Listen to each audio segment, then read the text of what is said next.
Dear friends, welcome to my channel. This is BEREZOVETS with you. Today, Ukraine completed a three-stage exchange of prisoners of war as well as civilians. The last group included 330 Ukrainian citizens, among them Ukrainian military personnel, many of whom had been held in Russian captivity for several years. However, none of the Azov veterans were among them, as was stated today by the commander of the Azov Corps, Lieutenant Colonel Denis Prokopenko, who was the commander of the Mariupol garrison during the heroic defense of the city, which I remind you lasted until almost the end of May 2022. He stated that the large-scale exchange did not include a single fighter from the Azov brigade, and he does not believe that the reason lies solely in the Russians' refusal to return Azov members.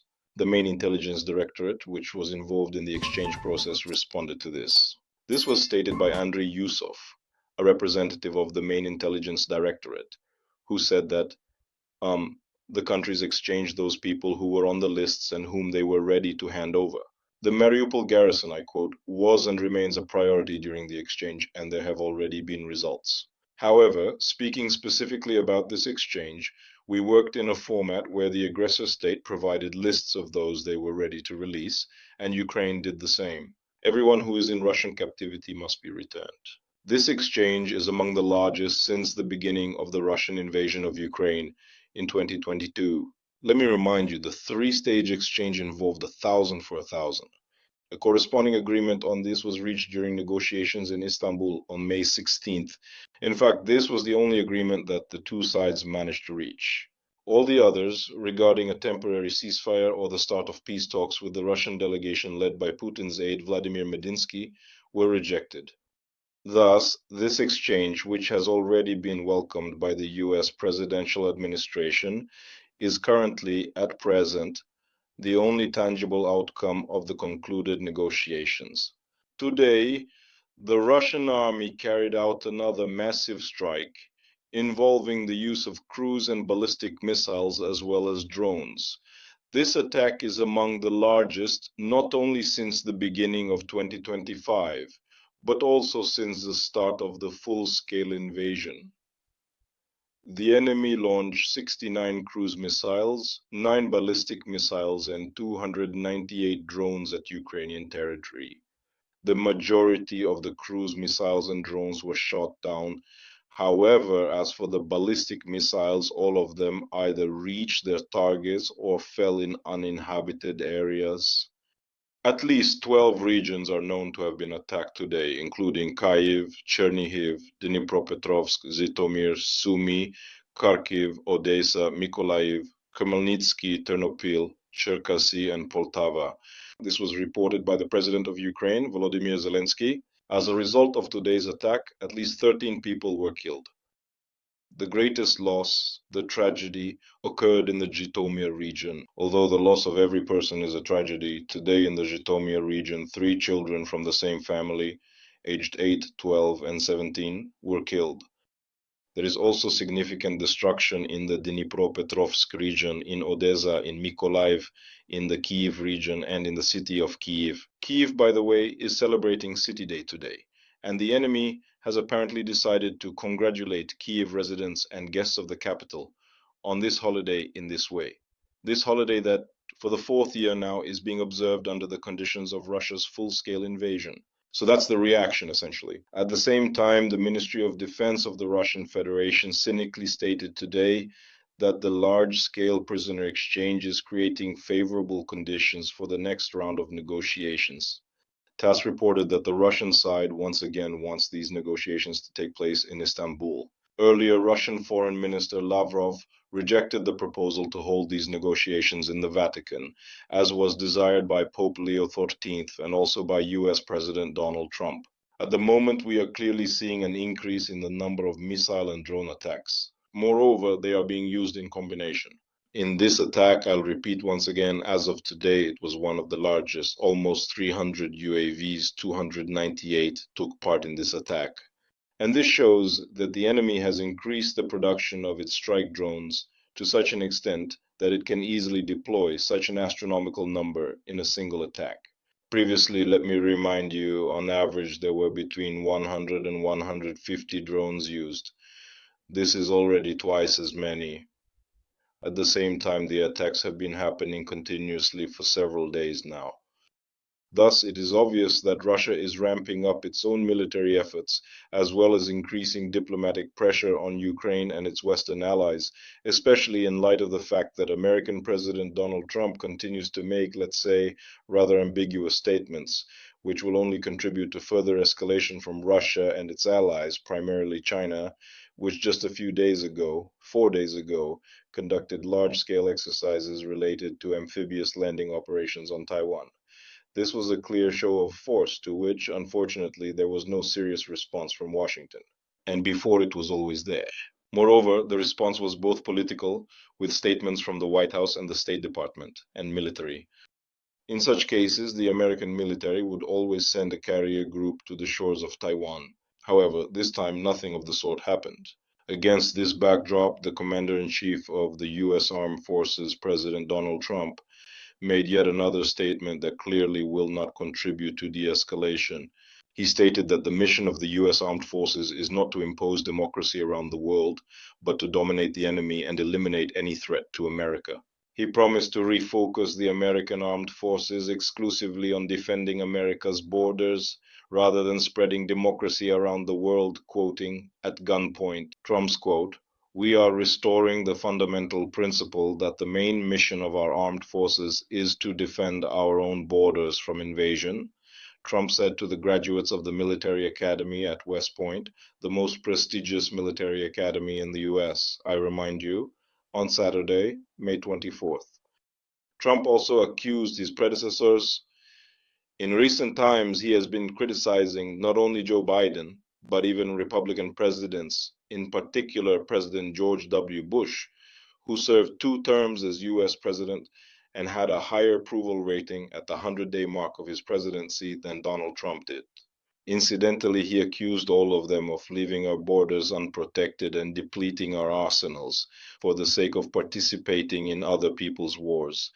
However, according to Trump himself, those days are over under his administration. We are eliminating distractions and focusing our armed forces on their primary mission, crushing America's adversaries, destroying America's enemies, and defending our great American flag.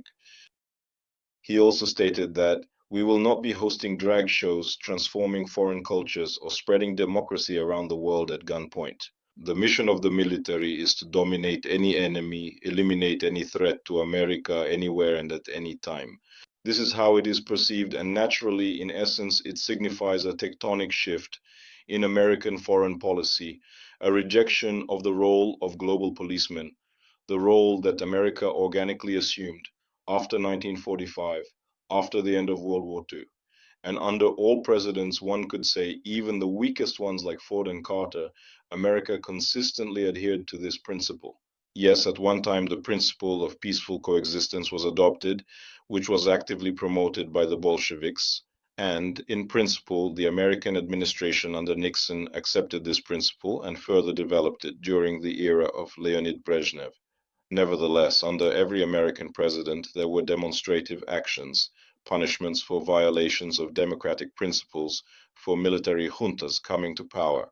And that's how it was, as we remember, both in Nicaragua and in Grenada. Not to mention other wars that the United States started. Well, Iraq, Afghanistan, after all, why beat around the bush? There were more than enough of these wars under every president. Yugoslavia, even under the Democratic President Bill Clinton, during whose term, as we remember, there was a phenomenal explosive growth of the American economy. But what Donald Trump is talking about was logically continued a few days earlier by his Vice President J.D. Vance, who, also speaking before American military personnel, stated that the era of global dominance by the US Armed Forces is a thing of the past. And now he stated that yes, there was a time, we remember the 1990s after the collapse of the Soviet Union, when America's military dominance seemed unshakable. We were far ahead of everyone else, including China, Russia, Iran, North Korea, and other countries. And now, according to J.D. Vance himself, that dominance has come to an end. Now, America can no longer boast such total technological superiority.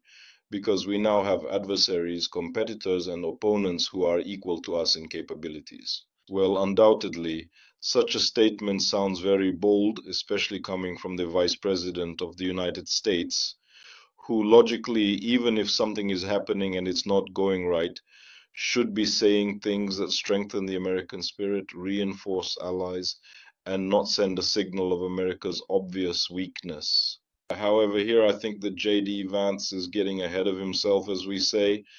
In this situation, it's important to take into account that the current Russian-Ukrainian war has undoubtedly exposed serious problems of technological lag in Russia. However, at the same time, much of the Western equipment that was considered, let's say, a kind of Wunderwaffe, ultimately revealed quite serious flaws. This primarily concerns tanks, including American Abrams tanks, and so there is work to be done here. But this by no means suggests that America has completely lost its technological edge, because what we mostly see from the products made by the Russian defense industry is all technological junk, scrap metal left over from the 20th century. With rare exceptions, I repeat, unless we consider, yes, of course, first and foremost, the new generation of Russian drones, again, a significant portion of which were not developed by Russian engineers, as in the case of the Shaheds, which were designed by Iranian engineers or engineers from other countries, and in fact are fully equipped with Western components.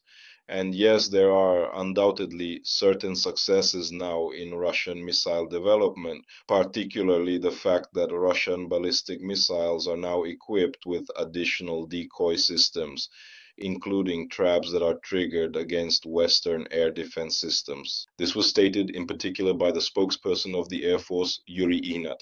But it is important, I repeat once again, to understand that all of this is just a drop in the ocean.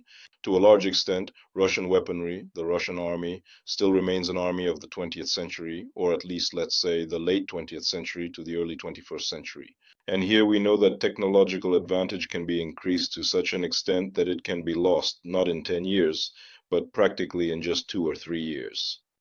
In other words, everything is developing so rapidly. And I'll repeat once again, against this backdrop, statements like those made by certain members of the Trump administration undoubtedly raise a lot of questions, especially among allies. Why was this necessary? Let's return to our domestic agenda.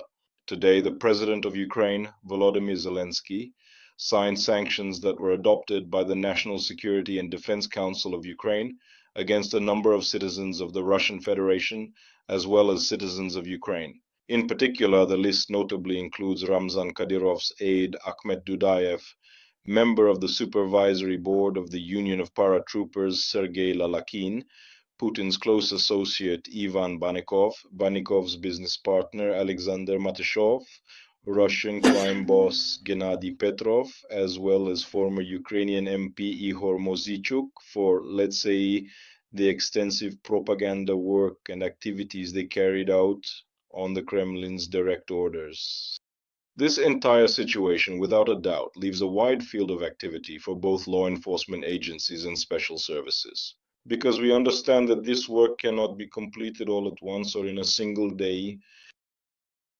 Today, we are also seeing information that was announced by a representative of the Russian military command, specifically the Russian Air Defense Command.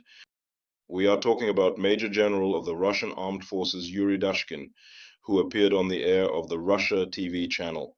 He was introduced as the Air Defense Division Commander Yuri Dashkin. Journalists later found out that he holds the position of commander of the 32nd Pokryshkin Air Defense Division, which is based in Rzhev, Tver region. Today, this figure voiced sensational information that Vladimir Putin's helicopter was allegedly attacked by a swarm of Ukrainian drones during his trip to the Kursk region on May 20th. At the same time, according to Dashkin, the Ministry of Defense and the Russian Air Defense Forces had to engage in an aerial battle, shooting down dozens of drones along the route of Putin's helicopter. Well, basically, let's say this is a blockbuster. It's practically a pitch for some kind of Star Wars. It's quite obvious. We were simultaneously engaged in an air battle, ensuring the safety of the president's helicopter in the air. said Dashkin, who, I think, after this should at least be counting on being awarded the title of Hero of Russia. And at the same time, he described the Ukrainian swarm attack as if, some kind of artificial intelligence, as I understand it, apparently sent this swarm to Dashkin. He stated that Putin ended up in the epicenter of repelling a massive strike. At the same time, Dashkin claimed the strike was carried out by 46 drones. All of them were shot down, every single one. In other words, not a single one managed to get through. At the same time, Putin really did visit, as was claimed, the Kursk region on May 20th. This was his first trip after the Ukrainian Defense Forces withdrew from there. However, Kremlin media covering Putin's trip claimed that he was traveling around the area by car. At the same time, footage of the presidential motorcade was shown by all state television channels, including Channel 1. The information that Putin was traveling by helicopter is completely new. Well, there are two conclusions here. Either the Kremlin will send Yuri Dashkin far away somewhere, maybe to Kamchatka or Taimyr, I don't know, after this, or they really understand that he is such a fool, but at this point, they simply can't back down from it. And that's why, I'll say it again, Yuri Dashkin will receive the title of Hero of Russia for saving the life of the Russian dictator. At least that's how it all looks. Comical, but nevertheless very typically Russian. That's the news for this evening, friends. Take care of yourselves. Subscribe to the channel, like, share, and comment on the broadcast. Don't forget to recommend the video to your friends and acquaintances. Glory to Ukraine. Glory to its armed forces. Glory to the Ukrainian Special Forces. Glory to the Ukrainian Territorial Defense Forces. Take care of yourselves. As always, this was Major Taras BEREZOVETS of the Ukrainian Army with you. Until next time, bye-bye.